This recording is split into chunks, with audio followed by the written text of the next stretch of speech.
Binance support trading के अंदर top gainer और टॉप लूज़र टोकन्स के अंदर ट्रेड करते हुए किस तरह प्रॉफिट बना सकते हैं, इस वीडियो के अंदर हम लोग ये स्ट्रैटेजी को डिस्कस करेंगे। ठीक है, अगर आप लोग भी ये काफ़ी अरसे से इस चीज़ के ऊपर नज़र रखे हुए हो कि बाइनेंस के अंदर टॉप गेनर्स के अंदर जैसे कोई टॉप गेनर्स टोकन है, अगर वो टॉप गेनर है तो हम लोग उसको बाय कर लें, क्योंकि गेन होने के बाद उसने नीचे ही जाना है।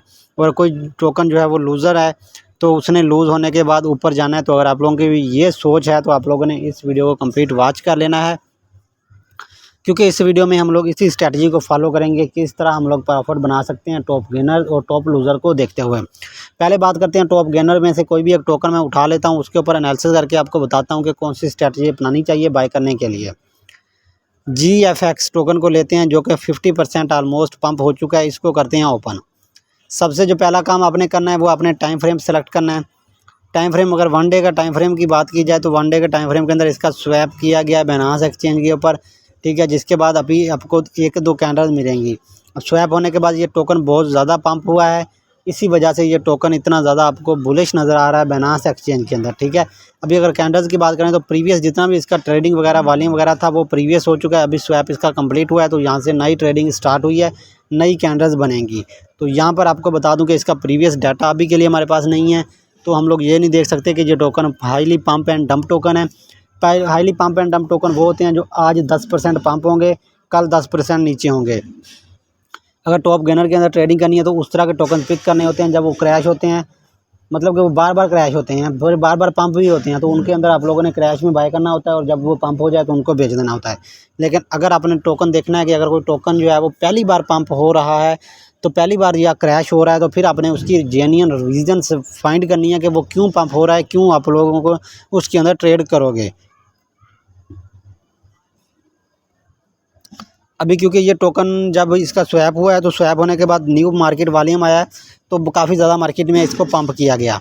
उसके बाद उसी तरह ये नीचे क्रैश हुआ, लेकिन अगली कैंडल जो अगले दिन की कैंडल अब वो दोबारा पंप हो गई, 50% अभी भी पंप है। तो अब हम लोग इसके अंदर ट्रेड नहीं कर सकते क्योंकि ये हाईली रिस्की है, क्योंकि इसकी प्रीवियस कैंडल्स अब ख़त्म हो चुकी हैं। तो अब ये ऊपर जा रहा है तो कल ये नीचे भी जाएगा। सही है, अब चलते हैं दूसरे टोकन के ऊपर। जो मैं चीज़ आपको बताने वाला हूँ उसको हम लोग फॉलो करते हैं। अब अभी ये करीम नाम का टोकन है जो कि $15 पर ट्रेड हो रहा है। इसके अंदर भी $30 का आपको चार्जेस नज़र आएगा। 1 डे के टाइम फ्रेम के अंदर अगर देखा जाए तो इसके अंदर भी आप लोग देखो कि प्रीवियस डाटे की अगर बात की जाए तो प्रीवियस ये एक दिन के अंदर $57 तक भी जा चुका है, मतलब हाईली पंप हो के इतना लॉस दे चुका है। जिन्होंने $50 पर $40 पर बाय किया तो वो काफ़ी ज़्यादा लॉस के अंदर हैं। तो ये टोकन भी बिल्कुल ख़त्म है, इसके अंदर भी हम लोग ट्रेड नहीं करेंगे। उसके ऊपर आगे आ गया WTC। अब ये टोकन है, अभी इसको देख लो आप लोग। अभी देखोगे ये कल के दिन ये कितना ज़्यादा पंप हुआ था और अगले ही दिन इसने क्रैश करना स्टार्ट कर दिया। मतलब वो स्ट्रैटेजी अगर आप फॉलो कर रहे हो कि टोकन पंप होने के बाद क्रैश होता है, तो काफ़ी सारे टोकन ऐसा करते हैं।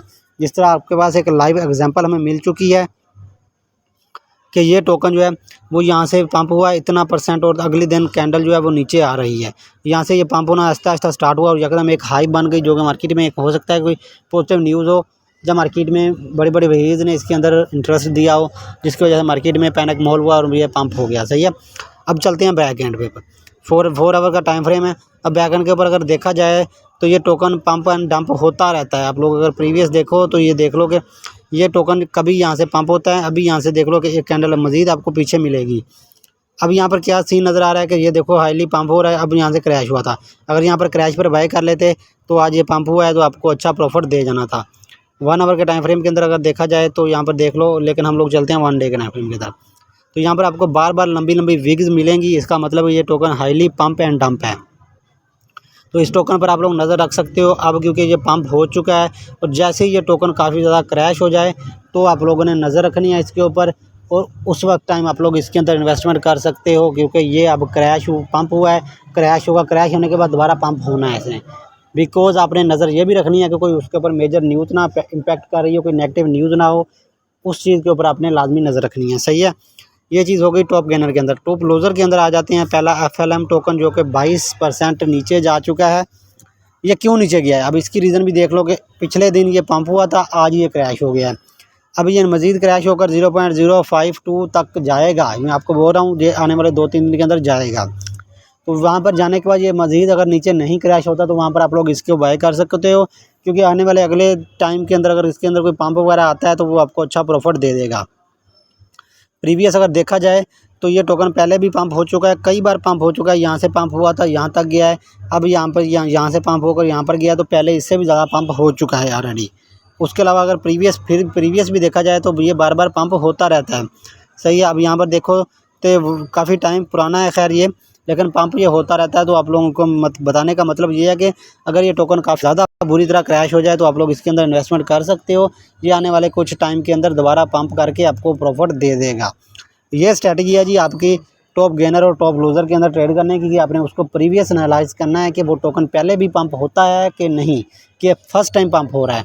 अगर पहले भी पंप होकर पंप एंड डंप टोकन है तो फिर आप लोग उसको डंप के अंदर बाय करके पंप का वेट कर सकते हो, और पंप के अंदर बाय बिल्कुल नहीं करना, डंप के अंदर बाय करना है। तो ये स्ट्रैटेजी आई होप कि आपको ये बायनांस पर ये स्ट्रैटेजी फॉलो की होगी आपने।